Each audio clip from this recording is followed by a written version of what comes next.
At long last, there's been so much speculation around Julio Jones, where he's going to end up. I thought it was more than likely going to be the Patriots because it made too much sense for Bill, what he has already done this offseason. It just made sense, and to keep Julio out of the AFC altogether. If not the Pats, I thought it was going to be the Titans, Colts, or Chargers would land him. I'm sure you've already seen videos on why it's a good fit or what have you. So today, I don't want to focus on that. I mainly want to focus on what Julio actually got traded for and why it was 100% highway robbery. The Titans should feel absolutely filthy for what they got Julio for because they robbed the Falcons and the rest of the NFL blind. I will talk at the end why I think this is a good fit and try and give a unique perspective to why it makes all the sense in the world. But first, I need to have a quick rant. I know I usually don't show my face that much, but this rant, I need to look you guys in the eyes, GMs around the league, and ask some serious questions. And I know, I get it, I'm not a GM, I'm just some guy, but I like to think I know a lot about the game of football, and maybe you're gonna say, oh, you don't know the true importance of a second and a fourth round draft pick.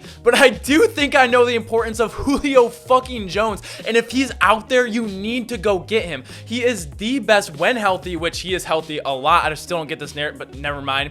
I love D-Hop, love Devontae, love Michael Thomas, but Julio Jones is your guy. Size, speed, route running, cans, catching, everything, and he has 3 to 4 more years of elite level football in him, and he is a game changer at the receiver position. He can completely change what type of defenses line up in depending on what side of the ball he is. He is that good, and everyone points to him as not having a single weakness in his game. So shame on every single team that says they're a contending team right now and didn't give up more to try and go out and get him. And I know it's like a blind auction, but you have your sources. You know it's gonna be like a second, a fourth. You won't give a second and a third 2 second-round picks. It makes no sense. You're gonna get this guy for 3 to 4 years. How long is your Super Bowl window even going to be? I just don't get it at all. But look at, okay, Stephon Diggs, when he went to the Bills threw like 800 picks, including a first-round pick. I get Stephon Diggs is younger than Julio Jones is, but look at what happened when he got to Buffalo. He changed life in Buffalo. Josh Allen's life changed. The offensive life changed. That team as a whole, when they got a #1 receiver, it opened up so many things with their game, and they took that much of a next step. And Julio Jones is better than Stephon Diggs right now. So I want to make a point for reference. I know this isn't the perfect example, but let's see what type of talent that you do get with a second and fourth round pick. Let's just look at the Titans. Let's see what kind of players they're going to miss out on next year for Julio Jones. I wrote this down. In the second round, they got offensive tackle Dylan Randuns from North Dakota State. Good prospect. I saw some stuff from him, but we'll touch on that later. Fourth round, they got defensive end Rashad Weaver from Pitt. Okay, not saying that there haven't been Hall of Fame players or all-pro players that go out and from the fourth round, from the second round, but they could be absolute dog shit, and we just have no idea. I don't understand why the gold standard is draft picks when you don't know what they're going to be. The gold standard should be Julio Jones. Julio Jones is a first-team all-pro type of receiver, and he's going to be for the next 3 to 4 years. If you told me that you traded me these 2 rookies for Julio Jones, I would laugh in your face if you told me that I thought that was a good deal. I would say they absolutely stole him, and I just don't understand this at all. So I'm going to move on. I'm going to talk about the cap situation later, I promise, because I know people are going to bring that up in the comments, so I am going to touch on that. I know you guys are sick of seeing my face, so I'm going to get back to the video, but I'll get back. But before we talk about the cap, I need to be a little bit more specific. If I'm a Colts fan, I am livid. To let a team in your own division snag Julio Jones and the Colts have a contending team themselves, I would be irate as a Colts fan, thinking that our second and fourth rounders better be Pro Bowl next year or I'm freaking out. I hope the Colts are that confident in their defense where they don't feel like they need to worry about a guy like Julio and can stop Derrick Henry for rushing 200 yards twice a year. Same goes for Patriots fans, where Belichick is a really hit and miss guy with the draft. He better find another Brady or absolute steal in the fourth round, or I'm gonna lose my shit and not giving Cam Newton or Mac Jones another weapon to take your offense to the next level when you already have a great offensive line and a great defense. If someone can tell me why I am so wrong, please please let me know, because for the life of me, I don't understand the weight people hold on these draft picks. Or if you can tell me why Julio Jones is actually a bad receiver, I'm more than happy to have a conversation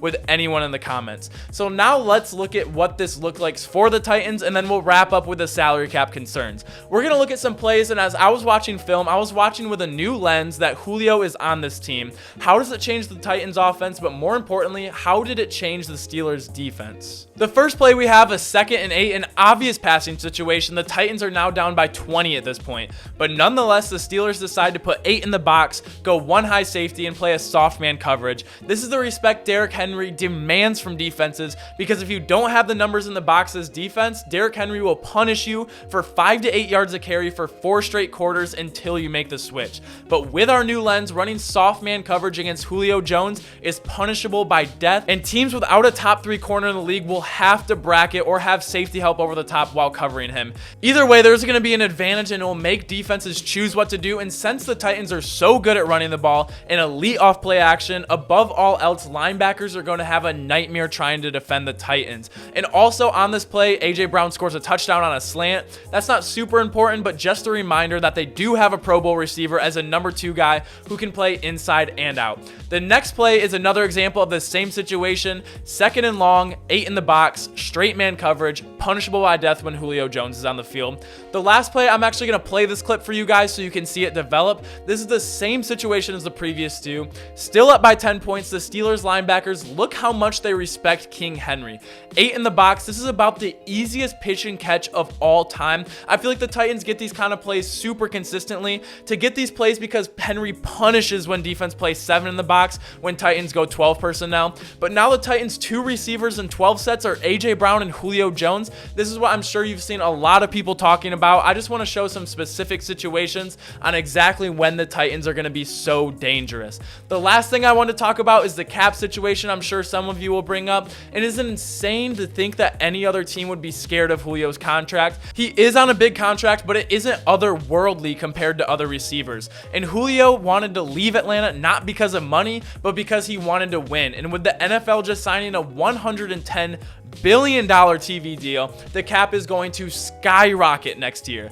Based on Julio's situation and everything I've heard him say, I find it hard to believe that a contending team couldn't get him to push his money back and guaranteed money back in the contract to later years where it can work with the cap. This wasn't a trade about money. I think teams really started to worry about it too much. Knowing this is why I was personally scared a team like the Chiefs or the Bucks would make a run at him and do some sort of contract signing bonus magic to make it work.